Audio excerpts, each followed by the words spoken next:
हम सबको लगता है कि आईआईटी जेईई एडवांस सिर्फ वही बच्चे निकाल सकते हैं जो कि टॉप कोचिंग में स्टडी करते हैं, टॉप टीचर के द्वारा पढ़ते हैं, जो कि टॉप स्टडी मटेरियल उसे सॉल्व करते हैं। जिन बच्चों के पास अच्छे टीचर नहीं है, अच्छा स्टडी मटेरियल नहीं है और ना ही उनके पास इतने पैसे हैं वो किसी भी कोचिंग को ज्वाइन कर सके, वो बच्चे आईआईटी जेईई एडवांस जैसे एग्जाम को क्वालिफाई नहीं कर सकते हैं। तो इसका एक एग्जाम्पल मैं हूं, जिसने बिना किसी भी कोचिंग को ज्वाइन किए हुए, बिना किसी टॉप टीचर के द्वारा पढ़े हुए, बिना कोई अच्छा सा स्टडी मटेरियल सॉल्व किए हुए भी आईआईटी जेईई एडवांस को क्वालिफाई करके आईआईटी कानपुर को अचीव किया है। बट आज के इस वीडियो में आपके साथ एक नए बंदे की स्टोरी शेयर हो रही होगी, जिसने भी बिना किसी भी कोचिंग को ज्वाइन किए हुए आईआईटी जेईई में एक अच्छी रैंक लाई और एनआईटी भोपाल में सीएससी ब्रांच पाई हुई है। तो वो आपके साथ बहुत ही डिटेल वे में अपनी स्टोरी शेयर कर रहे होंगे। तो आप लोग इस वीडियो को पूरा देखिए, ध्यान से देखिए, सुनिए, उनकी स्टोरी के बारे में जानिए और उन्होंने कौन कौन सी गलतियाँ की हैं, कौन कौन सी स्ट्रेटेजी अपनाई है, कैसे पढ़ाई की है, जिससे कि उन्होंने ये चीज़ हासिल की है। तो आप लोग भी कर सकते हो, ये वो कर सकते हैं। ठीक है। My name is Shreyans Kumar Singh and I am a third year student of MA NIT Bhopal, that is Maulana Azad National Institute of Technology Bhopal, and my branch is Computer Science and Engineering। And जैसे कि मैंने first year में अपना daughter के साथ भी काम किया था, जैसे कि content creator of mathematics and chemistry. हाँ ठीक है। तो अच्छा, सबसे पहले ये बताओ कि तुमने अपनी प्रिपरेशन कब से स्टार्ट की और कहाँ से स्टार्ट की? हाँ, तो कब का सवाल है, तो कब का तो मेरा ऐसा है कि 10th जब एग्ज़ाम ओवर हुए थे, जब 11th में मूव कर रहे थे, तो तभी से स्टार्ट किया था एग्जैक्ट। और कहाँ से, तो स्टार्टिंग में कोचिंग से भी किया, मतलब इतना आइडिया नहीं था कि कहाँ से करते, मतलब ये था कि करना तो खुद से ही है। फिर मतलब टीचर्स वगैरह ने भी बताया कि मतलब जैसे अपन लोग कोई टॉपिक होता है ना, जैसे कोचिंग में पढ़ाया वो समझ नहीं आया तो यूट्यूब पे सर्च किया। तो ऐसे ही मतलब फर्स्ट टाइम यूट्यूब पे, मतलब ऐसा नहीं था कि यूट्यूब पे एजुकेशन के लिए भी इतना कुछ होता है, क्योंकि 10th तक कोई फ़ोन वगैरह एंड्रॉयड भी नहीं होता था, मतलब मेरे पास तो नहीं था। तो उस टाइम फिर मैंने यूट्यूब पे मतलब फर्स्ट टाइम देखा कि हाँ, मतलब पढ़ाने वाले भी कई टीचर हैं। तो सबसे ज़्यादा मैंने फिजिक्स वाला से ही पढ़ा था, फिजिक्स वगैरह, फिजिक्स पूरा और केमिस्ट्री भी पूरा। 11th 12th का फिजिक्स केमिस्ट्री मैंने फिजिक्स वाला से ही पढ़ा था पूरा, तो वहीं से चला पूरा। और उसके बाद फिर जैसे सब्जेक्ट्स के ऊपर डिपेंड करता है, जैसे मैथमेटिक्स के लिए मैंने काफ़ी सारे यूज़ किए, जैसे वेदांतु मैथ में मैम है नेहा अग्रवाल, तो उन्होंने पूरा जेईई का सिलेबस डाल रखा है, मतलब पूरा अच्छे से पढ़ाया, प्रीवियस ईयर भी पढ़ाए, सारी चीज़ें पढ़ा रखी हैं। तो मैथमेटिक्स का वहाँ से हुआ और फिजिक्स केमिस्ट्री फिजिक्स वाला से, और नॉर्मल टॉपिक्स वाइज तो फिर हम लोग किसी भी चैनल से देखते हैं, तो ऐसा चला था उससे। अच्छा, तो मतलब बताओ तुम्हारा क्लास 10 तक कैसा तुम्हारा था? एवरेज थे या टॉपर थे? मतलब फोड़ बंदे थे, कैसे थे? एवरेज से नीचे ही होगा, एवरेज से ऊपर नहीं था। मतलब ये था 8th तक, मतलब इतना कोई इंटरेस्ट नहीं था, 9th तक भी नहीं था। मतलब ये था कि कोचिंग, मतलब मेरा ऐसा नहीं था जैसे अभी होता है ना होम ट्यूशन वगैरह, तो मैंने कोई, मेरे फैमिली में कोई मेरी होम ट्यूशन नहीं लगी थी, बस मेरी दीदी जो थी वो मेरे को मतलब थोड़ा बहुत पढ़ाती रहती थी। तो होम ट्यूशन वगैरह भी कुछ नहीं था, खुद से ही मतलब करते थे। तो 9th तक भी मेरा 9th में फ़र्स्ट टाइम ट्यूशन लगा था। मतलब मैं 9th में, एक पास में ही टीचर थे, तो हम 4-5 दोस्त लोग जो थे 9th में, उन्होंने डिसाइड किया चलो एक बार ट्राई करते हैं कैसा पढ़ाते। तो उन्होंने मैथमेटिक्स पढ़ाना स्टार्ट किया था। 8th तक तो ऐसा था कि मतलब कोई कोचिंग जाता है तो उसकी नोटबुक से लिया, पूरे क्वेश्चन छाप लिए बिल्कुल, मतलब कुछ आइडिया, मतलब मैथमेटिक्स का ये था कि भाई क्या सब्जेक्ट है ये, इसको समझ में नहीं आता। तो फिर 9th में थोड़ा इंटरेस्ट जागे कि हाँ यार मज़ा आता मतलब मैथमेटिक्स में, तो 9th में अच्छा मतलब निकला मैथमेटिक्स का। फिर जैसे कि 10th में आए, तो 10th में फिर मैंने कहा चलो अब कंटिन्यू रखते। फिर मैंने दूसरी कोचिंग थी पास में, तो फिर वो कोचिंग ज्वाइन की। उसमें मतलब काफ़ी ज़्यादा बच्चे थे, मतलब उस कंपैरिजन में यहाँ पे जैसे 4 to 5 थे, उधर पे उधर 70-80 का बैच था। तो उधर पे लगा कि हाँ यार कंपटीशन है, मतलब 10th में ही लगा था। तो फिर जैसे तैसे मैंने वो सब किया, मतलब 10th में भी अच्छा खासा, मतलब ये था कि मैथमेटिक्स में ही इंटरेस्ट आ रहा था। बाकी जो जैसे मैथमेटिक्स और साइंस की कोचिंग ही किया था मैं 10th में।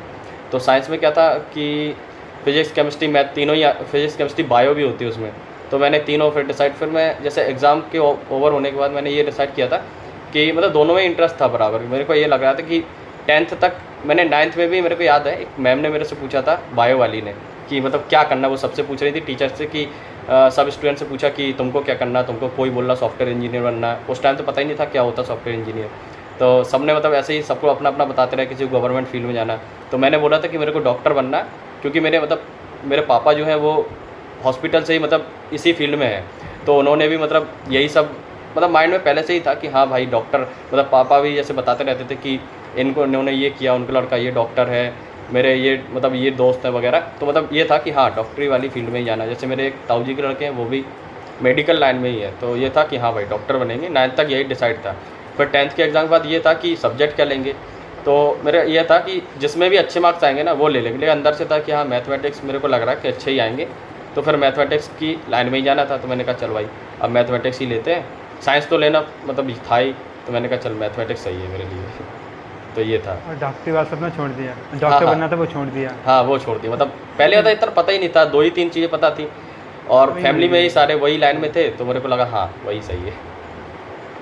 मेरा भी क्लास 9th और 10th में यही था कि यार बायोलॉजी लेंगे आराम से डॉक्टर बनेंगे, लेकिन हाँ। जब चीज़ें पता चली कि डॉक्टर में इतना होता है, तब लगा यार इतना तो पैसा है नहीं हाँ, कि डॉक्टरी हाँ। कर पाएँ। इस अरे सोचा मैथ बहुत, ही लेते हैं, क्योंकि मैथ में अधिक स्कोप रहता है, चीज़ें बहुत सारी रहती हैं, तो फिर मैंने मैथ ही चूज़ किया। क्योंकि इंजीनियरिंग लाइन में ऐसा है ना, समझ लो, बहुत फील्ड होती है, मतलब आप फील्ड इंजीनियरिंग के होती अलावा है, बहुत फील्ड है, कुछ भी कर लो। बहुत कुछ कर सकते हो, क्योंकि ये तुम बायो से लोगे तो बायो में कुछ ही चीज़ें कर पाओगे। अब हाँ। मैथ ले लिया तुम, मतलब खुले हो, कुछ भी कर सकते हो, कहीं भी बायो जा वाले सकते हो, वो चीज़ें सही उनका रहती मतलब हैं। ये होता है कि वो उस फील्ड के अलावा कहीं तुमको कोई नहीं दिखेगा, बायो वाले वो उसी फील्ड में ही जाएंगे। वीडियो में आगे बढ़ने से पहले मैं आपको बताना चाहूँगा पीडब्ल्यू के बारे में। पीडब्ल्यू इंडिया का मोस्ट ट्रस्टेड एजुकेशन प्लेटफॉर्म है। गूगल प्ले स्टोर पे इसके 5 मिलियन से अधिक डाउनलोड है और 4.8 की रेटिंग दे रखी है।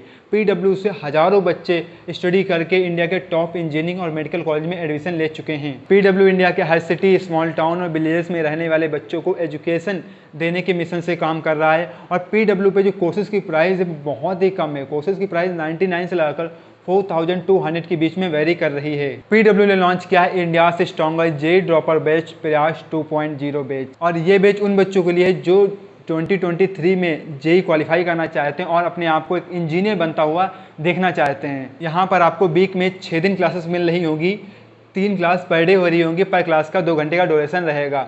और ये बैच आपका तब तक वैलिड रहेगा जब तक आपका जे एडवांस का एग्जाम नहीं हो जाता है। और एक स्पेशल अनाउंसमेंट ये है कि यदि आप लोग प्रयास 2.0 बैच ज्वाइन करते हो तो आपको प्रयास 1.0 को कॉम्प्लीमेंट्री मिल रहा होगा, और यदि आप लोग प्रयास 1.0 ज्वाइन कर रहे हो या कर चुके हो तो आपको प्रयास 2.0 कॉम्प्लीमेंट्री में मिल रहा होगा। तो जल्दी से जाइए प्रयास 2.0 बैच ज्वाइन कीजिए, और हमारा कोड है SAN150 लगाना बिल्कुल मत भूलना। तो जल्दी से जाइए प्रयास 2.0 बैच ज्वाइन कीजिए और हमारा कोड है SAN150 लगाना बिल्कुल मत भूलना।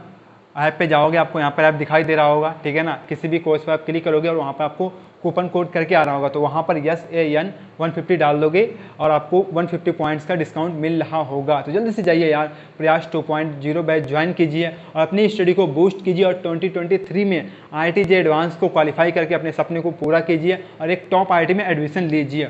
All the best. और कंटिन्यू करते हैं अपने इस वीडियो को। तुमने 11th से कोचिंग ज्वाइन की, और कोचिंग में कैसा तुम्हारा 11th कैसा रहा, उसके बारे में थोड़ा बताइए बच्चों को।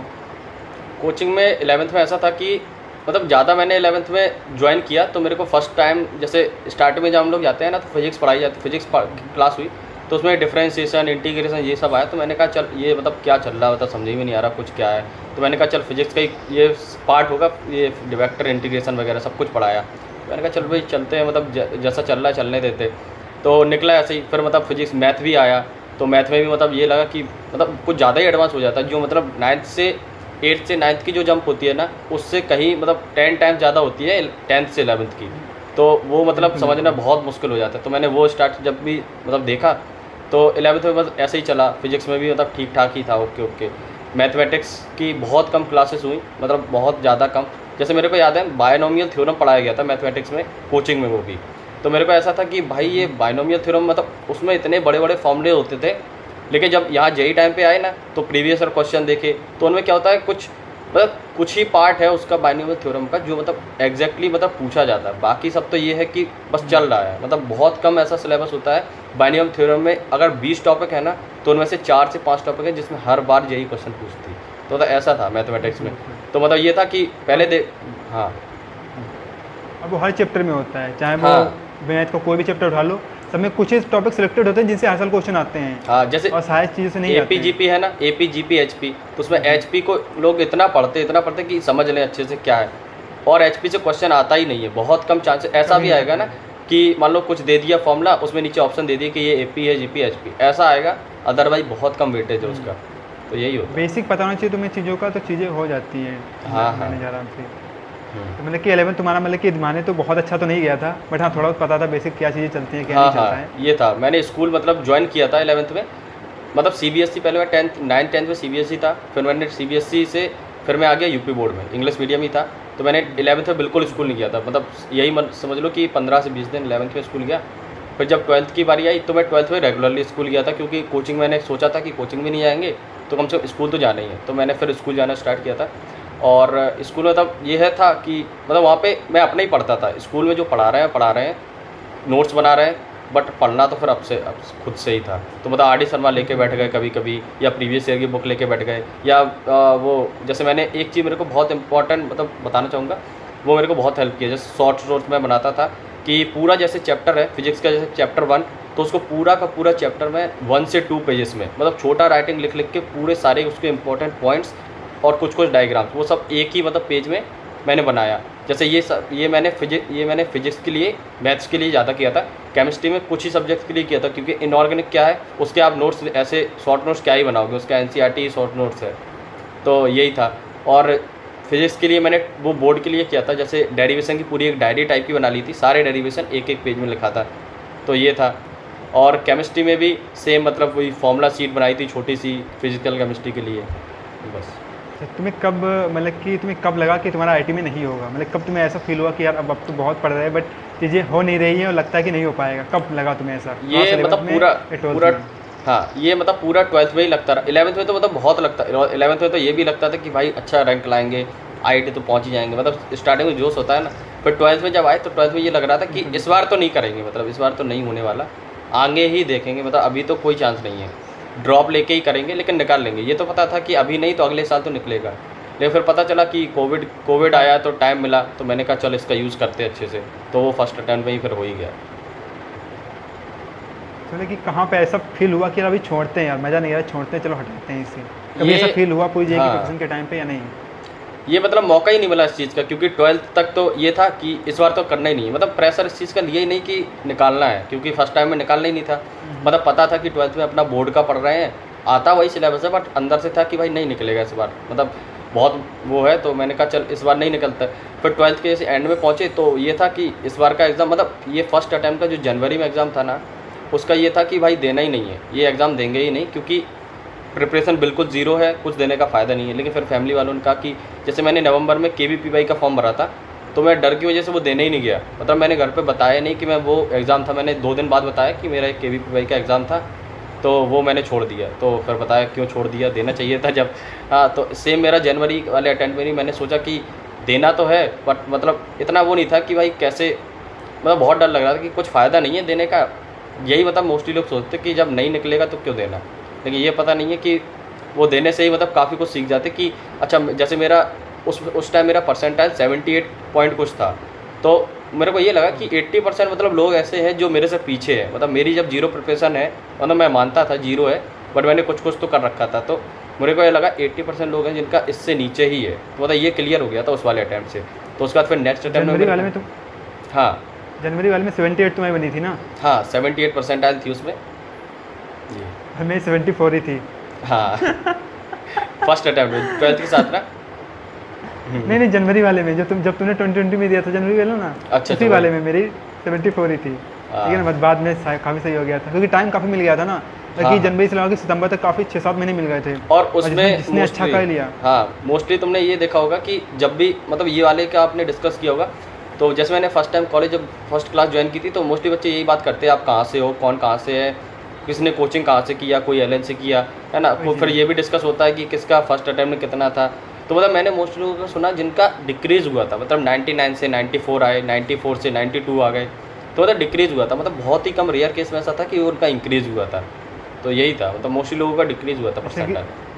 जैसे कि तुम्हारा हो गया, मेरा हो गया, इनकी जो था, क्योंकि अपन लोग घर पे थे, ठीक है ना। हाँ, हाँ। और बस अपन लोगों के पास पढ़ने था, क्योंकि फालतू का टाइम बात करना नहीं था। पूरे दिन पढ़ते रहो प्रैक्टिस करते रहो। तो अपन लोगों ने अच्छा कर लिया, जिनके कम हुए तो वो थोड़े मजे में चले गए। वो उनका ऐसा भी था ना, क्योंकि वो कोचिंग ज्वाइन किया था, तो कोचिंग वालों ने तो कोविड में बंद कर दिया, तो उनको ये लगा अब क्या होगा, मतलब और हम लोग तो कोचिंग किए ही नहीं थे, तो ये था कि कोई फर्क ही नहीं पड़ रहा ना, अब तो और ज़्यादा टाइम मिलेगा। अपन लोग पहले से उस फेज में थे कि अपन लोग पहले से वो चीज़ें कर रहे थे कि यार कोचिंग हो या ना हो, क्योंकि कोचिंग तो कर नहीं रहे थे, तो जिस माहौल में पहले पढ़ रहे थे उसी माहौल में तब पढ़ रहे थे, तो अपन लोग उसी स्पीड से उसी मेहनत से हम करते रहे अपनी चीज़ें, तो अपन लोगों का हो गया। और जो बच्चे कोचिंग से थे तो उनका क्या हुआ कि कोचिंग वाले ने बोल दिया कि अभी आराम कर लो थोड़ा, चीज़ें जब नॉर्मल हो जाएंगी तब स्टार्ट करेंगे, और वो नॉर्मल ही नहीं कभी हुई, और वो लग गए उनके। ठीक है, ये चीज़ें रहती है।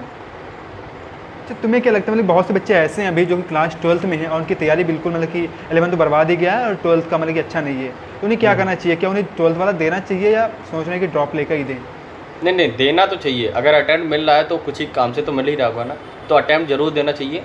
और मतलब ऐसा देना चाहिए कि उसमें ये टेस्ट नहीं किया, मतलब ये ना करे कि मतलब नहीं आ रहा तो भी अटेम्प्ट कर रहे हैं, रॉन्ग अटेम्प्ट कर रहे हैं, माइनस मार्किंग में जा रहे हैं। तो मतलब वो अटेम्प्ट इसलिए दे दो क्योंकि उससे ये पता चले कि हाँ मैं कितना सही कर रहा हूँ। मतलब अगर पूरे 75 क्वेश्चन जैसे आ रहे हैं तो 75 में से अगर 30 क्वेश्चन भी बन रहे हैं तो उनमें से वो 30 बना के आओ, तो उसमें ये टेस्ट होगा कि हाँ ये 30 क्वेश्चन मैंने किया तो मतलब कितना स्कोर आ रहा है। मतलब ये नहीं कि पूरे 75 में से 50 क्वेश्चन करने का ट्राई कर रहा है, नहीं आ रहा तो भी ट्राई करने में लगे हैं, तो मतलब ये नहीं करना चाहिए। जितना मतलब आराम से बन रहा है, जैसे मैंने फर्स्ट अटेम्प्ट में यही गलती की थी कि मैं फालतू के क्वेश्चन भी कराया था। अगर मेरा 78 बन रहा था, 78 आया था तो मेरा शायद 88 भी आ सकता, लेकिन मैंने क्या किया, कुछ मैंने तुक्के भी लगा दिए थे, क्योंकि ये था कि भाई फर्स्ट टाइम दे रहे हैं, थोड़ा बहुत ट्राई करते कि शायद ये सही नहीं। तुक्का वो तब सही होता है जब आप मतलब 50% जैसे आपको लगा ए बी तो नहीं हो सकता ये क्वेश्चन में, सी डी में से ट्राई करें तो तुक्का बैठेगा। लेकिन ये नहीं कि मतलब चारों में से कोई एक, चलो लास्ट टाइम जल्दी 5 मिनट बताएं तो जल्दी जल्दी टिक लगाते थे, तो वो गलत है। यही है बस। वही चीज़ें हैं, मतलब तैयारी तुम्हारी हो या ना हो, बट जितनी तुम्हारी तैयारी है उसे अच्छे से करके आओ बस। हाँ कि तुमने उतने ही अच्छे से कर लिया और बाकी द लक, ठीक है ना, लक लग गया, मतलब लक के थ्रू से मतलब कि हो भी सकता है कि तुम्हें अच्छे परसेंटाइल आ जाए। और हाँ। होता है बच्चों को 60% प्रिपरेशन है और 60% उनका स्कोर आ जाता है, तो उनकी काफ़ी अच्छी परसेंटाइल बन जाती है। बट हाँ। बच्चे ये सोचते हैं, डर जाते हैं कि यार एग्जाम में तैयारी की नहीं है, देंगे होगा कुछ नहीं, इससे अच्छा देते ही नहीं है, तो वो फ़ायदा नहीं है ना उसका, क्योंकि तुम्हारे टाइम वैसे भी वो जाने ही वाला है, तो देना हाँ। चाहिए। और हाँ, मैं ये पूछ रहा था कि बहुत से बच्चे इस चीज़ से बहुत डरे हुए हैं कि उनका 11th बर्बाद है, 12th मतलब कि उनका अभी चल रहा है डम ऐसे ही, तो उन्हें क्या करना चाहिए? कि मतलब कि अभी 12th पे फोकस करना चाहिए बोर्ड पे या जेई पे फोकस करना चाहिए? तुम्हारा क्या ओपिनियन रहना चाहिए कि उन्हें किस पे फोकस करना चाहिए? उनको मतलब ऐसा करना चाहिए, मतलब पूरा मोस्टली फोकस 70 to 80% उनका यही रहना चाहिए कि मेरा 12th अच्छा हो, क्योंकि 12th मतलब वो टॉपिक जैसे 12th में है, बट ये है कि बेसिक लेते रहो 11th से। जैसे 12th का मैंने टॉपिक स्टार्ट किया, कोई भी टॉपिक, जैसे मैंने मान लो ट्रिग्नोमेट्री, इन्वर्स ट्रिग्नोमेट्री स्टार्ट किया, तो इन्वर्स ट्रिग्नोमेट्री ये नहीं कि इन्वर्स में ही सिर्फ मतलब इन्वर्स ट्रिग्नोमेट्री ही पढ़ रहे हैं, उसके साथ क्या है 11th का ट्रिग्नोमेट्री भी ऐड कर लो। इन्वर्स का 11th का जब ट्रिग्नोमेट्री पढ़ोगे ना, तो उसमें कुछ टॉपिक ऐसे हैं, मतलब पूरा का पूरा 11, अगर तुम्हारा ट्रिग्नोमेट्री स्ट्रॉन्ग नहीं है तो इन्वर्स ट्रिग्नोमेट्री नहीं आएगा।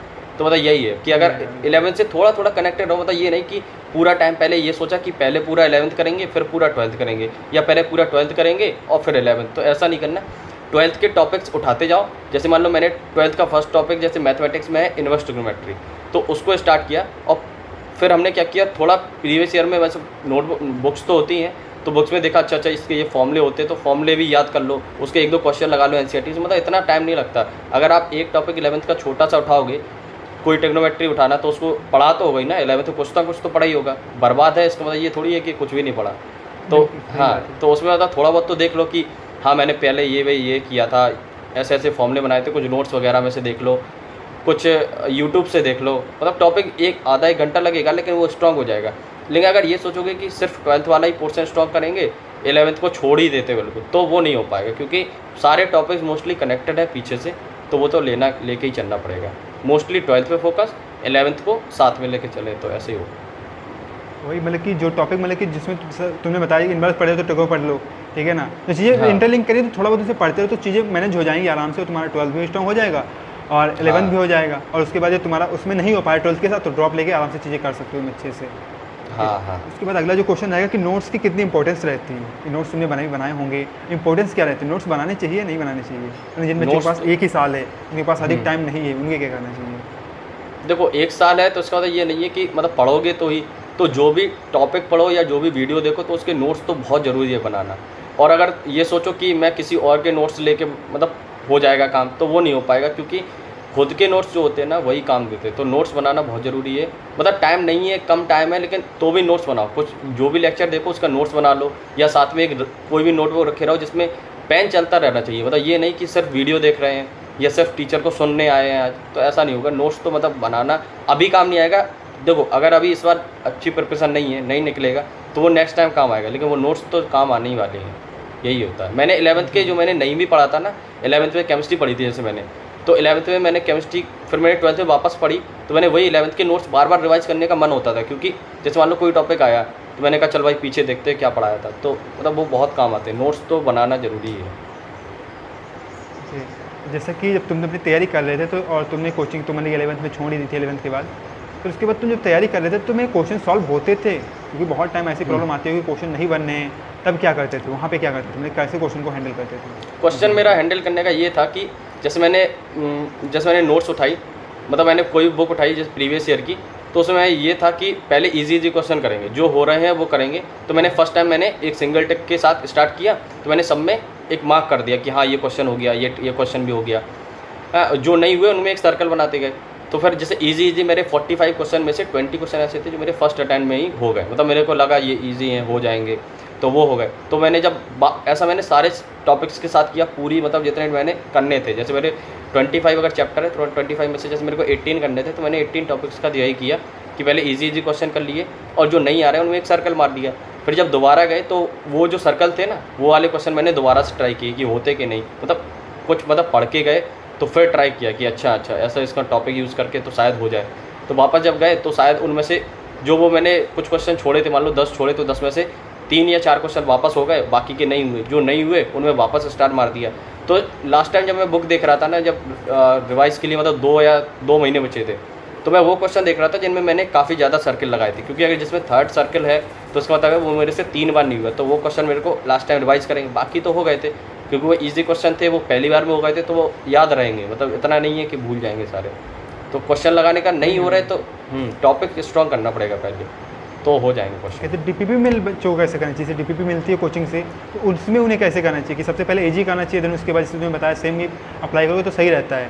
हाँ। मैंने भी बच्चों को बहुत बार बताया कि ऐसे करना चाहिए, क्योंकि हमें मतलब कि स्ट्रॉन्ग क्वेश्चन तो लग ही जाएंगे। एक बार तो हम बेसिक स्ट्रॉन्ग हो गए, फिर उससे डिफिकल्ट वाले क्वेश्चन बनने लगेंगे, क्योंकि ये तुम्हें कुछ भी नहीं पता है। अब ऐसा तो नहीं कॉन्सेप्ट तुमने पढ़ लिया अब क्वेश्चन डायरेक्ट बनने लगेंगे, ऐसा कभी नहीं होता है ना। हाँ। क्योंकि बेसिक कुछ में कॉन्सेप्ट क्वेश्चन सॉल्व किए हो तुमने, कुछ लेवल के कुछ चीज़ें तुम फार्मूले लगाने आने चाहिए, तभी तो क्वेश्चन तुम आगे सॉल्व कर पाओगे, वही चीज़ें होती हैं। ओके, देन अगला जो आता है क्वेश्चन कि तुमने डिमोटिवेशन को कैसे हैंडल करते थे? क्योंकि बहुत टाइम तुम डिमोटिवेशन आया होगा, बहुत चीज़ें फील हो गई होगी, तो उसे कैसे तुम हैंडल करते थे? डीमोटिवेशन का तो ऐसा था कि मतलब जैसे काफ़ी लोग मतलब बोल देते कि ये मतलब फर्स्ट अटेम्प्ट में नहीं होता ये एग्ज़ाम, किसी का नहीं होता, और घर से बैठ के तो और नहीं होता। तो मतलब यही सब चीज़ें थी कि मतलब ये लग रहा था कि नहीं होता, लेकिन मैं तो ट्राई तो कर लेंगे ना एक बार। मतलब ये था कि मतलब करना तो घर से ही, ये तो कंफर्म था। मतलब ये नहीं कि कोचिंग जाएंगे, फर्स्ट अटेम्प्ट नहीं निकलेगा तो कोटा जाएंगे, सेकंड नहीं निकलेगा तो फिर जी जाएंगे, ऐसा कुछ नहीं था। मतलब ये था कि जो करना घर से ही करेंगे। तो डीमोटिवेशन तो आता था कि मतलब नहीं हो रहा, क्वेश्चन भी नहीं हो रहे, और मतलब अंदर से ये भी लगता था कि हाँ यार कोचिंग जो कर रहे हैं वो तो मेरे से आगे ही होंगे ना कहीं तो। लेकिन फिर बाद में पता चला कोचिंग करते उनका भी नहीं होता। तो मैंने कहा जब उनका भी नहीं होता और जो घर पे बैठ के उनका भी नहीं होता, तो इसका मतलब है तो दोनों इक्वल ही ना। तो मैंने कहा चल ट्राई करते। कोचिंग वाले ऐसा तो है नहीं कि सारी सीट्स कोचिंग वाले ही ले जाते, और मेरे मतलब रिलेटिव्स में काफ़ी लोग ऐसे हैं जो मतलब कोचिंग करने के बाद भी नहीं निकला। तो मैंने कहा जब उनका भी नहीं निकल रहा तो मैं घर पे बैठ के देखता हूँ, मतलब निकल तो जाएगा। ये पता था कि इस फर्स्ट अटेम्प्ट में नहीं निकलेगा, लेकिन सेकंड में तो निकाल लेंगे। बस यही था। डीमोटिवेशन को हैंडल तो मतलब करना ही पड़ेगा, उसके अलावा कोई मौका ही नहीं है। वही चीज़ जैसे मेरे साथ भी यही था कि यार मतलब कि अब घर से ही करना है तो करना ही है, कुछ भी हो करना ही है, क्योंकि फालतू की चीज़ें हैं नहीं, और वहाँ पे चीज़ें आती भी नहीं है, डिमोटिवेशन आता भी नहीं है कि लगता है होगा या नहीं होगा, वो सोचने का टाइम ही नहीं मिलता। हाँ, उसमें बस पढ़ते रहो, होगा तो अच्छी बात है, नहीं होगा तो कोई बात नहीं है। वही चीज़ें रहती हैं, क्योंकि जैसे तूने बोला कि कोचिंग में जाके बच्चे का नहीं होता तो हमारा होगा तो अच्छी बात, नहीं तो कोई दिक्कत ही नहीं है ना, उनका नहीं हुआ तो हमारा कौन सा चीज़ हो जाएंगी। ठीक है, ओके। तो अच्छा तुम्हारा वो तो बताओ कि तुम्हारा जो जनवरी वाले के बाद तुमने सितंबर वाले के लिए कैसे तैयारी की, वहाँ पे तुम्हारा क्या एक्सपीरियंस रहा? जनवरी वाले के बाद जैसे जब मैंने जनवरी का अटैम्प्ट दिया तो उसके बाद मेरे बोर्ड एग्ज़ाम थे। फिर मैंने कहा चल बोर्ड पे फोकस करते, तो मैंने पूरा बोर्ड पे फोकस डाल दिया। उसके बाद मैंने पूरा का पूरा ये था कि प्रीवियस ईयर की मैथमेटिक्स की बुक लगा रहे हैं, केमिस्ट्री की बुक मैंने मार्च में ली थी, तो मैंने वो मार्च में ली। फिर मैंने उसको लगाना स्टार्ट किया। मतलब ये नहीं था कि डायरेक्ट कूद गए कोई भी टॉपिक के ऊपर। मेरा ये था जो ईजी टॉपिक है, ईजी सब्जेक्ट, पहले मैंने ईजी वो उठाया जो भी मेरा ईजी टॉपिक था। जैसे मान लो केमिकल बॉन्डिंग मेरे को अच्छा लगता था, तो मैंने केमिकल बॉन्डिंग में गए। केमिकल बॉन्डिंग में जो थ्योरी मैंने पढ़ रखी है, जो भी टॉपिक पढ़ा, उसकी ईजी क्वेश्चन लगाए। मतलब मैं ये था कि अगर टफ पे गए और फिर मतलब ये लगा कि नहीं हो रहा है, बुक बंद कर दी, साइड कर दिया, ये नहीं था। मेरे को ये था कि अगर बुक ली है तो मतलब उसकी बुक के ईजी लगाएंगे, धीरे धीरे ऊपर जाएंगे ना तो निकल जाएगा वो क्वेश्चन। मतलब वो टॉपिक, वो बुक भी हो जाएगी, क्वेश्चन भी हो जाएंगे, और वो सब्जेक्ट भी पूरा हो जाएगा। तो यही था कि ईजी से स्टार्ट करेंगे फिर बेसिक ऊपर जाएंगे। ये नहीं था कि डायरेक्ट एडवांस करके देखते हैं, अगर एडवांस वाला क्वेश्चन हो जाता है तो उसका मतलब मेरा मेंस तो क्लियर है। तो ये नहीं होना चाहिए। वही जो स्ट्रेटजी तुमने अपनाई ना, वही स्ट्रेटजी मैंने भी वही फॉलो की थी, क्योंकि हाँ। सेल्फ स्टडी में वही करना होता है, जो मतलब कि हमें अपने मोटिवेशन को एक लेवल तक रखना पड़ता है कि जब हाँ। तक डिमोटिवेशन मतलब कि बिल्कुल क्वेश्चन नहीं बनेगा तो डिमोटिवेट हो जाओगे और बुक छोड़ दोगे, इसलिए मोटिवेशन को एक लेवल तक रखना पड़ता है, इसीलिए हम लोग मतलब ईजी से उठाते बाद में डिफिकल्ट करते जाते हैं, वही मैंने भी किया था। तो उसके बाद तुम्हारा सितंबर में एग्जाम दिया, तो वहाँ पे क्या था, एक्सपीरियंस कैसा था, मतलब कि अब तो जनवरी में इतनी तैयारी भी नहीं थी, तो वहाँ पे मतलब कि बिल्कुल फुल तैयारी से गए थे ना जनवरी वाले हाँ, सितंबर मतलब वाले में? सितंबर वाले में तैयारी के साथ गए थे, लेकिन ये था कि मतलब प्रिपरेशन तो फुल है, और मतलब जैसे फर्स्ट अटेम्प्ट में मेरे को डर नहीं लग रहा था बिल्कुल, क्योंकि प्रिपरेशन थी नहीं तो डर नहीं लगेगा। सेकंड अटेम्प्ट में मेरे को डर लग रहा था कि हाँ निकलेगा नहीं निकलेगा। जैसे मेरा 5 सितंबर के दिन एग्ज़ाम था, तो मैंने वो एग्ज़ाम देने गया, तो मेरे को ये लग रहा था कि मतलब बहुत ये लग रहा था कि क्या होगा, मतलब मैथमेटिक्स में ऐसा होता है ना, जो सब्जेक्ट स्ट्रांग होता है उसमें सबसे ज़्यादा डर लगता है कि ये एक सब्जेक्ट में नहीं हुआ तो क्या होगा, मतलब इसके क्वेश्चन टफ आ गए तो क्या होगा। लेकिन फिर ये था, जैसे मतलब एग्ज़ाम सेंटर में एंटर हुए तो फिर मैंने स्टार्ट जैसे तैसे किया, तो मैंने केमिस्ट्री किया पहले, फिर मैथमेटिक्स किया, तो मैंने फिजिक्स का देखा कि मेरे से क्वेश्चन बन रहा है, लेकिन पूरे तो बनते ही नहीं है, मतलब बहुत कम लोगों से। तो मेरे से ये लग रहा था कि 30-40% क्वेश्चन अगर मतलब बन रहा है सिर्फ, तो मैंने उनको ही सिर्फ किया था। बाकी मैंने मैथमेटिक्स के मैंने 23 क्वेश्चन कर लिए थे अटैम्प्ट, और केमिस्ट्री के भी मतलब 20-19 के कर लिए थे क्वेश्चन। तो ये था, मतलब ये था कि रॉन्ग ज़्यादा नहीं करेंगे, जितना था ईजी मतलब सही करेंगे। वही मैंने भी यही सोचा था कि मतलब कि कम करके आएंगे लेकिन सही करके आएंगे, क्योंकि हमें एक हाँ। लेवल मैंने डिसाइड कर लिया था कि इतने मार्क्स चाहिए मेरे को, और उतने मार्क्स लाने के लिए हमें कम मतलब जितने क्वेश्चन करने हैं सही करने हैं, फालतू के क्वेश्चन नहीं करने, क्योंकि हमें हाँ। नेगेटिव नहीं चाहिए अब क्योंकि बस लास्ट अटैम्प्ट था। चलिए ठीक है, तो वहाँ पे मतलब उसके बाद फिर जो आई थिंक 11 को आ गया था ना रिजल्ट अपना, 11 सितंबर को रिजल्ट आ गया था अपना जेईई। हाँ 1 वीक के अंदर ही आ गया था रिजल्ट। हाँ 11 को आ गया था। उसके बाद एडवांस की तूने प्रिपरेशन मतलब कि 5 के, जैसे 5 को तुम्हारा एग्जाम हो गया, उसके तुरंत बाद एडवांस की प्रिपरेशन स्टार्ट कर दी थी, या मतलब कि सोचा था कि थोड़ा रुकते हैं बाद में करते हैं? नहीं, जैसे मेरा रिजल्ट मेरे को याद है 13 सितंबर को आया था रिजल्ट, मतलब मेरे को एग्जैक्ट एडवांस का आया था ना, एडवांस का उधर आया था, जेईई मेंस का तो नहीं। 11 सितंबर को आ गया था। 11 सितंबर या 13 सितंबर में, इनमें से 2 डेट में से किसी नहीं, को आया 11 होगा। अच्छा, क्योंकि 11 27 को एडवांस का एग्जाम था, क्योंकि 27 को एडवांस का एग्जाम था, और जब तक हाँ। जेईई मेन का रिजल्ट डिक्लेयर नहीं होगा तो एडवांस का एग्जाम कैसे हो जाएगा? हाँ, नहीं मेरे को ऐसा याद है 11 को 13 सितंबर या 11 इसके बीच में आया होगा। 11 को 13 आया था, 11 क्योंकि मेरे को कंफर्म याद है, 11 को ही आया अच्छा, हाँ, तो 11 को आया था ना। तो मैंने एकदम से तो नहीं किया था, मैंने पहले ऐसा था कि पहले तो थोड़ा तो ये था कि रेस्ट तो हो ही गया था, क्योंकि रिजल्ट तक आराम से, मतलब ये था कि चलो ठीक है जैसा, और मैंने मार्क्स भी काउंट किए थे, तो मेरा वही बन रहा था जो आना था। तो मैंने मार्क्स काउंट किए, मैंने कहा चलो इतना तो परसेंटाइल बनेगा, और इतने में फिर मैंने कॉलेज वॉलेज सर्च करने में टाइम लगाया, मतलब रिजल्ट के पहले का बता रहा। फिर रिजल्ट के बाद में आया, तो फिर मैंने रिजल्ट के बाद मैंने स्टार्ट किया था। बाद में फिर मैंने मतलब रिजल्ट आया, उसमें मतलब मार्क्स वगैरह देखे, तो मेरे को भी एक्सपेक्टेड था कि हाँ इतना आएगा। तो फिर मतलब रिलेटिव लोगों से मतलब बात किया, ये मतलब मेरे को इतना कुछ आइडिया नहीं था इंजीनियरिंग का या फिर बीटेक का, कुछ नहीं था। मतलब मैं पहले ये सोचता था कि सिविल ब्रांच, सिविल ज़्यादा सुनते हैं ना कि सिविल सर्विसेज, मैं सोचता था हाँ सिविल मैकेनिकल, तो मैंने को ये लगता था कि सिविल सर्विसेज होता है, वैसे ही को सिविल ब्रांच भी होती होगी। तो मैंने कहा सबसे टॉप की ब्रांच कहीं यही तो नहीं है। तो मैंने फिर बाद में पूछा कई लोगों से, मेरे मतलब रिलेटिव में काफ़ी भैया लोग हैं, तो उन्होंने सब लोगों ने बताया कि अच्छा ये चीज़ करना, कंप्यूटर साइंस में ये स्कोप है, वो है, ये है। तो मेरे को मतलब कुछ आइडिया नहीं था उसके पहले, कॉलेजेस का भी इतना नहीं था कि फिर मैंने सारे कॉलेजेस को मतलब देखना चालू किया। बाद में फिर मैंने बस फिर काउंसलिंग का ही स्टार्ट हो गया था, मेरे मतलब ये फाइनल हो गया था कि कॉलेज तो लेना ही है। तो फिर सब कुछ मतलब स्टार्ट किया लाइन से, अटैम्प्ट मतलब जितना भी राउंड था वो देखे। अच्छा श्रेयांश, यहाँ पे मैं रुकूँगा एडवांस, हाँ एक मिनट यहाँ पे मैं रुकूँगा। तुम्हें एडवांस की प्रिपरेशन क्या सोचा था, मतलब कि तुमने जेईई का हो गया तो एडवांस का क्या रहा, एडवांस की प्रिपरेशन का क्या तुमने सोचा, कैसे की थी, कुछ किया था या नहीं किया था, छोड़ ही दिया था डायरेक्टली? नहीं, छोड़ा तो नहीं था। जैसे मैंने यूट्यूब से ही देखा था, यूट्यूब से मैंने कई सारे लेक्चर देखे थे एडवांस के, जो मतलब काफ़ी सही पढ़ा रहे थे, मतलब उन्होंने 2-2 घंटे के लेक्चर डाले थे। तो वो क्वेश्चन किया था, मतलब ये था कि नहीं होगा एडवांस में, लेकिन करेंगे, प्रिपरेशन तो कर ही लेंगे, इस बार काम नहीं आएगी तो अगले बार काम आएगी। तो एडवांस में ये था, तो मैंने क्वेश्चन मतलब लगाना चालू किया। एडवांस के क्वेश्चन काफ़ी लेंदी भी होते हैं, तो मैंने कहा चल ठीक है, दिन में 4 क्वेश्चन होंगे वो भी लगाएंगे। उस टाइम मतलब काफ़ी कम टाइम मिला था, जैसे 15 से 20 दिन का ही टाइम होगा, मतलब 15 दिन का भी टाइम नहीं था पूरा। तो वो 15 दिन में मेरा रहता था कि ठीक है यार करते थोड़ा जितना भी होगा। तो वो एडवांस के लिए मैंने धीरे धीरे करता रहा। उस टाइम में तो मेरे को बहुत सारी डिफिकल्टीज आई थी, जैसे मेरा फीवर आ गया था, मेरे हाथ में मतलब एक चोट लग गई थी, मतलब राइट हैंड में ही लगी थी, वो कट सा गया था थोड़ा सा फिंगर के पास, तो वो हो गया था। और मैं जैसे रेंट पे रहता था, तो मैंने घर भी उसी टाइम चेंज किया था, उसी एडवांस के पेपर के आई थिंक 6 से 7 दिन पहले मैंने वो घर चेंज किया। तो मतलब बहुत सारा हो गया था। अच्छा, तुम्हें क्या लगता है कि तुमने एडवांस के लिए अच्छे से फोकस नहीं कर पाया, वो गलती थी या मतलब कि चिल था, कोई दिक्कत नहीं है उससे? नहीं नहीं, तुम्हें क्या लगता है? वो मतलब मेरे को ऐसा था कि मेंस मैं फुल मेहनत तो दी थी, तो मेरे को ये लग रहा था मेंस ही अकेला अभी हो पाएगा। एडवांस का मतलब ये था कि मेहनत मांगती है एडवांस, ऐसा नहीं है कि कोई भी आएगा और निकल जाएगा एडवांस में। मतलब इतना तो था कि अगर आपको कोई अच्छी ब्रांच चाहिए अच्छी आईआईटी में, तो मतलब वो देना पड़ेगा अच्छे से। वही चीज़ है, बट मेरे को लगता है कि तुमने थोड़ी जल्दबाजी कर दी, तुमने छोड़ दी थोड़ी प्रिपरेशन, कर लेते शायद हो जाता चीज़ें, बट चिले जो हाँ चाहिए हाँ था वो मिल गया।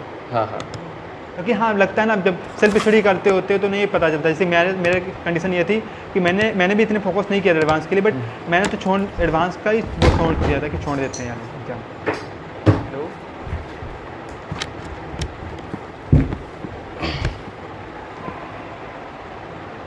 श्रेयांश। Hello hello. हाँ हाँ हाँ सही हाँ है। हाँ, तो मैं ये बोल रहा था कि मैंने भी ऐसे ही किया था, मेरे भी इतनी अच्छी प्रिपरेशन थी नहीं जे एडवांस के लिए, और मैंने भी सोचा था छोड़ते हैं एडवांस का एग्जाम। तैयारी की थी, मतलब थोड़ी कर ली थी, मतलब कि मेरे को हाँ। पता था कि यार देते हैं एग्जाम, ठीक है तैयारी करते हैं, और कुछ अच्छा कर लिया था। मैंने एक कोचिंग भी ज्वाइन करी थी करियर पॉइंट करके, जो कि ऑनलाइन थी और सस्ती हाँ, थी, हाँ। मतलब कि तो मैंने वो ज्वाइन कर ली थी, वहाँ से चीज़ें कुछ हो गई थी, इसीलिए मेरा एडवांस का हो गया था। और मैं तो एडवांस का एग्जाम देने वाला भी नहीं था, मैंने सोचा एडवांस का कौन ही एग्जाम देने जाएगा, फिर बट लखनऊ था, लखनऊ में सेंटर था, तो मैंने सोचा चलो लखनऊ ही टहल लेते हैं। मेरा भी लखनऊ में ही था। लखनऊ में सेंटर, हाँ, लखनऊ में कहाँ पे था, कुछ याद है क्या? मेरे को तो एग्जैक्ट लोकेशन याद नहीं है, बताना तुम्हारा कहाँ पे था। मेरा ये जो लखनऊ कानपुर के बीच में रोड है ना, हाँ। यहीं पे कहीं कुछ पड़ता है यार, वहीं पे था कहीं पे, जेल रोड से जाते हैं, पता नहीं लखनऊ से वहीं अच्छा पे। नहीं नहीं, मेरा तो कोई अलग आउट में एरिया था, मतलब आउट में नहीं था, मेरा लखनऊ के आसपास ही था कहीं पे, ज़्यादा दूर नहीं था। यही मतलब पास में ही था वो। हाँ, मेरा भी लखनऊ से बाहर था, लेकिन अंदर नहीं था, बाहर था। हाँ, काफ़ी सही था वहाँ पे। तो मैंने फिर सोचा लखनऊ ही टहल लेते हैं, एडवांस का एग्जाम तो हो जाएगा तो अच्छी बात है, नहीं तो लखनऊ तो घूम ही के हाँ, आएंगे हाँ। ना। इसलिए मैं आया, फिर लखनऊ दिया एग्ज़ाम, और तो हार्डवर्क किया था, और लक भी मेरा जो कि मेरे को लगता है मेरा काफ़ी सही है, और तो हो गया एडवांस का एग्ज़ाम। फिर उसके बाद चीज़ें हाँ, सही हाँ। हुई। इसलिए अच्छा, तो लास्ट के पॉइंट में मैं तो आपसे बस बच्चों के लिए चाहूँगा कि आप कोई ऐसी गाइडेंस बताओ कि जो बच्चों के लिए काफ़ी हेल्पफुल हो लास्ट में, उन्हें क्या गलतियाँ नहीं करनी चाहिए, क्या उन्हें करना चाहिए लास्ट में। गलतियाँ तो मतलब यही है कि कंसिस्टेंसी बहुत मतलब इंपॉर्टेंट है। मतलब ये नहीं कि कोई चीज़ स्टार्ट किया फिर छोड़ दिया बीच में, मतलब या तो पहले डिसाइड कर लो कि मेरे को ये चीज़ ये टॉपिक करना है या नहीं करना। अगर करना है तो उसका एक प्रॉपर टाइम टेबल, जैसे मेरे को बहुत ज़्यादा इंपॉर्टेंट जो मैंने 11th में नहीं किया था और बोर्ड एग्ज़ाम के पहले भी नहीं किया था, जो मैंने बोर्ड एग्ज़ाम की बात किया था वो था कि मेरा मतलब एक छोटा सा मतलब एक लिस्ट जैसी बनाता था मैं, एक मतलब एक लिस्ट, उसमें मैं लिखता था कि मेरे को कल के दिन में, जैसे मैं रात को सोने जा रहा 12 बजे के 1 बजे के बीच में, तो उस टाइम बैठता था और मैं जल्दी जल्दी लिख लेता था कि 8-10 पॉइंट मेरे को कल ये भी करना, ये करना, प्रीवियस ईयर के क्वेश्चन करने, 2 वीडियो ये देखनी। तो ऐसे करके पूरी एक लिस्ट बनाता था, और सुबह से लेके नेक्स्ट डे पे सुबह मॉर्निंग से लेके रात को सोने जाता था, तो तब तक वो मैं ये देखता था कि कितने पे मैंने कट कर लिया। मतलब मैं हाईलाइट कर देता था कि मैंने चलिए ए पॉइंट हो गया, बी हो गया, और मैं ऑर्डर भी मेंटेन रखता था कि मतलब ऑर्डर का आपका ये है कि नहीं रखना नहीं। मैं तो जैसे ऐसा था कि बस ये लिख रहा था कि ये 10 चीज़ें करनी है, और ये 10 चीज़ें ऑर्डर में हो या कैसे भी हो, बस होनी चाहिए। और मैं जैसे ऐसा रहता था कि टाइम का क्या था, जैसे मैंने फर्स्ट पहला चीज़ किया, पहला पॉइंट, दूसरा पॉइंट, फिर मैं क्या करता था, गैप देता था 2 घंटे का। तो अगर उस 2 घंटे में पहले की 3 चीज़ें नहीं हुई तो वो 2 घंटे उसके लिए यूज़ होंगे, और अगर वो पहले की तीनों चीज़ें हो गई तो वो 2 घंटे में मैं मज़े करूँगा। तो ये था, मतलब वो 7 पॉइंट पहले आप डिसाइड करो। लेकिन स्टार्ट में मैंने ऐसा किया था कि 3 से 4 चीज़ दिन में करनी, फिर इंक्रीज़ करते हुए मतलब अपने लेवल के अकॉर्डिंग कि मैं कहाँ जा रहा, अगर मैं वो 3 चीज़ें कर पा रहा तो मैं चौथी ऐड करूँगा। तो वो टाइम टेबल बनाना बहुत ज़रूरी है। और जैसे वीकली भी टाइम टेबल बहुत इंपॉर्टेंट होता है। वीकली टाइम टेबल ऐसे इंपॉर्टेंट होता है क्योंकि आप वीक में डिसाइड कर लो कि मेरे को ये चैप्टर का प्रीवियस ईयर इतने क्वेश्चन, मतलब इतने टॉपिक से प्रीवियस ईयर पूरे फिनिश करने, ये चैप्टर मेरे को फिनिश करना, या पूरी इनऑर्गेनिक फिनिश करनी, मतलब रिवाइज टाइम पे। तो ऐसा मतलब टाइम टेबल बहुत इंपॉर्टेंट है वीकली। और कंसिस्टेंसी के साथ अगर टाइम टेबल अगर डेली का यूज़ होगा, डेली का अगर टाइम टेबल सही से निकलेगा तो वो मंथली भी निकल जाएगा। तो मतलब ऐसा ही है, टाइम टेबल बहुत इंपॉर्टेंट है, कंसिस्टेंसी, टाइम टेबल, यही मैं कहूँगा। वही चीज़ें हैं सेम, मतलब कि मैंने भी यही अप्लाई किया था कि टाइम टेबल बनाया था अच्छे से, वही फॉलो किया था। और कंसिस्टेंसी तो ज़रूरत होती है असल पे स्टडी में, बस यही रिक्वायर होता है, टाइम टेबल बनाओ, टाइम सेट करो, मतलब कब क्या कैसे करना है। जैसे तुमने बताया चीज़ें ऐसे ऐसे करते थे, तो वैसे ही चीज़ें करनी पड़ती हैं, आराम से सेल्फ स्टडी से भी बच्चे निकाल सकते हैं।